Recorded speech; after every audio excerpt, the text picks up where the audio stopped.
What if I told you that you could lucid dream fairly easily with just a pen and paper or a laptop, computer, phone, or any other kind of device where you can write some things down?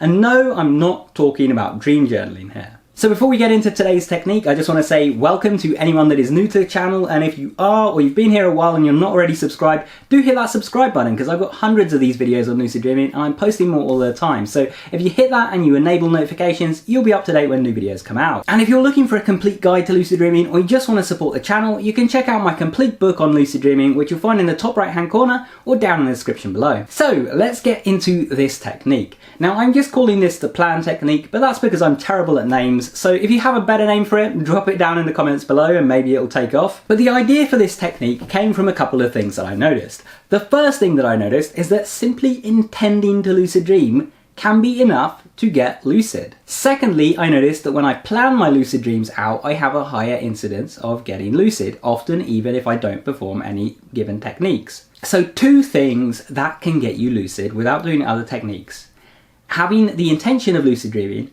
and planning out your lucid dreams. So what if we combine these two? What if we decide exactly what lucid dream that we're going to have and we plan it out in detail? And so that's where the pen and paper comes in, or your phone or notepad on your computer or whatever. You are basically going to write out a plan for the next lucid dream that you're going to have.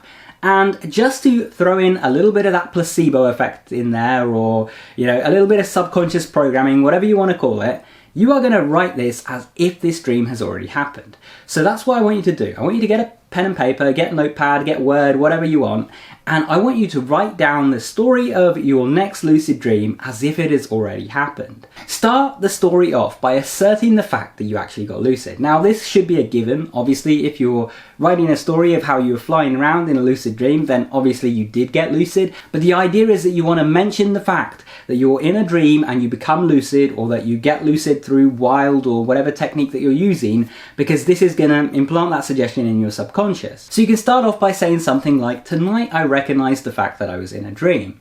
And then from there, you can start describing the things that you did in this dream. And while you're doing this, don't just, write it willy-nilly, write whatever. Actually think about what it is that you want to do in your next lucid dream.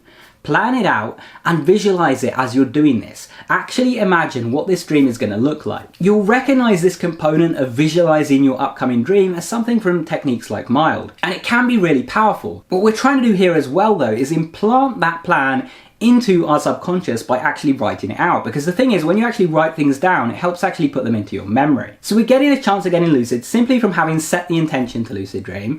We're getting a chance of getting lucid from having planned this dream. We're getting a chance of getting lucid from having visualized this dream, and we're also getting a chance of getting lucid from having written it down and implanted this plan in our memory. Not only that, but by wording this as if this is something that has already happened and this is certain, we've thrown in a little bit of placebo effect as a little bit of a cherry on top. So now, just to make this a little bit simpler so you know what you're doing, I am going to switch on over to my computer right now. I am going to open up Word or Notepad and I am going to actually do this exercise with you.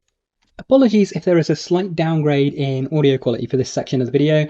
I switched to my computer, so I'm using a different microphone, but I also have the noise cancelling enabled because there's a bunch of noise outside that I didn't want getting into the video, and that sometimes downgrades the quality a little bit. Anyway, for writing out this plan for my dream, I'm going to be using Evernote. And the reason that I'm using this is because Evernote lets us insert tasks as well into the thing that we're doing. And that's going to come in handy for something I'm going to do at the end once we've actually written out this dream. So anyway, like I said, I'm going to write it out in past tense as if this has already happened. And I'm going to start by the assertion that I became lucid. So I will say something like, "Last night, I realized that I was dreaming." And you can start yours off exactly the same way. You can just steal that line, or you can write it out in your own words. Or you can say that, you performed a certain technique, or you did a reality check and then became lucid, whatever you want to do. I just prefer to write it in past tense for a little bit of that placebo effect. Then I need to decide what I want to do in the dream. So what do we actually want to do in this dream? Let's say we want to fly around and then we want to teleport to a new location. So I'm going to say, once I became lucid, I allowed a moment for the dream to stabilise.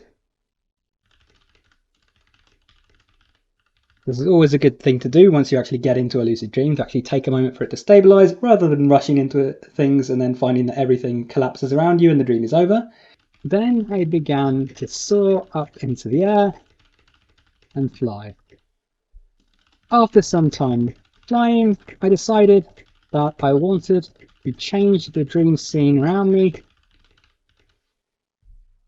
So I began to imagine a new scene. And what are we going to decide to make that scene? Let's say a desert. So I began to imagine a new scene where I was in the middle of a desert. I covered my eyes to obscure my line of sight. Imagined that the desert would be there, uncovered my eyes, and voila, there it was. I then explored the desert for a while until I was satisfied, woke myself up, and wrote this down in my dream journal. So you can write something as short as this, you can flesh it out in more detail and write out something really long, but I feel like this is plenty enough. You know, we've fleshed out a dream here, we've fleshed out several things to do, and we haven't made it so overly complicated that it's, you know, something that we're going to have a hard time believing is possible. And, you know, if we're going to be using the placebo effect a bit, it's helpful if we believe that this, you know, can work and we can have this exact dream tonight. Now, I mentioned earlier that I'm using Evernote for a specific reason, and that's because I'm going to add some tasks to the end of it that I can tick off. Basically, I'm going to add a task for succeeded in getting lucid tonight. Succeeded in having this exact dream. And now what I can do is I can come back to this Evernote entry tomorrow and I can tick these off and I can say, yes, I actually succeeded in getting lucid with this, and maybe I succeeded in having this exact dream. Or maybe I got lucid, but I didn't have this exact dream, I ended up having a different lucid dream. And I can, you know, tick this off, track this, and then I can come back and do the same thing the next night, write out something different. And I can experiment and see, you know, if writing it out in a certain way is leading to more lucid dreams, or, you know, is leading to better results inside those lucid dreams based on, you know, which of these I end up ticking off. Oh, and you can also elect to give this a title. So for this one, I'm just going to put 1905 planned lucid dream. And then I can do additional entries for additional days and just change the date. And that's really all there is to it. So if you're feeling overwhelmed by all of the more difficult techniques out there, then perhaps give this one a try instead. Thank you for watching. I hope you enjoyed the video. Make sure you do subscribe and enable all notifications so you can stay up to date. Check out the Patreon if you want to support the channel. And if you want to keep watching, check out one of the videos on screen. Go watch that and I'll see you there soon. Take care.